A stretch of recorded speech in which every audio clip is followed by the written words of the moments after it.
நம்ம Ashwin sweets and snacks export பண்றதுக்கு 7373041434 மற்றும் www.ashwinsweets.com கான்டாக்ட் பண்ணுங்க.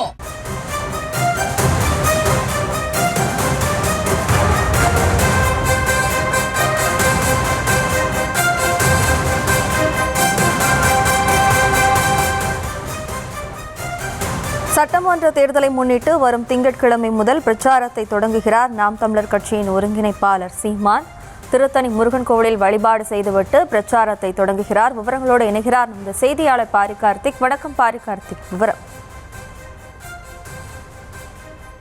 சீமான் தனது பிரச்சார பயணத்தை துவங்குகிறார். வருகின்ற 23ஆம் தேதி காலை 10 மணிக்கு அறுபடை வீடுகளில் ஒன்றான திருத்தணி முருகன் கோவில் வணங்கிவிட்டு பின்பு அங்கிருந்து பிரச்சாரத்தை மேற்கொள்கிறார். முதற்கட்ட பிரச்சார பயணமாக 23 முதல் 28ஆம் தேதி வரை அந்த பட்டியல் வெளியிடப்பட்டிருக்கிறது. அதன் அடிப்படையிலே வருகின்ற 23ஆம் தேதி முதல் அவர் பிரச்சாரத்தை துவங்குகிறார்.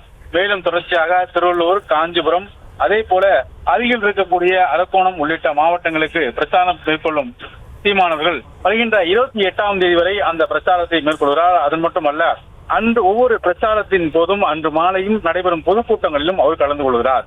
ஒவ்வொரு தினமும் பிரச்சாரத்தின் போது அன்று மாலை நடைபெறும் பொதுக்கூட்டத்தில் எந்த தொகுதியோ அந்த தொகுதியில் பிரச்சார பயணத்தில் பொதுக்கூட்டத்தை மேற்கொள்கிறார். அது மட்டுமல்ல, தமிழகம் முழுக்க 234 தொகுதிகளும் அவர் பிரச்சாரம் மேற்கொள்ள இருக்கிறார் என்று குறிப்பிடத்தக்கது.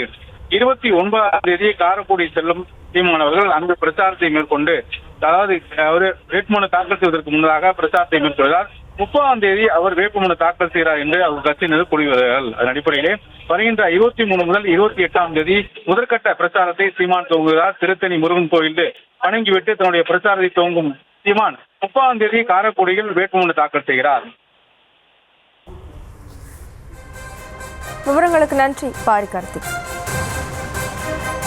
நம்ம Ashwin sweets and snacks export பண்றதுக்கு 7373041434 மற்றும் www.ashwinsweets.com கான்டாக்ட் பண்ணுங்க.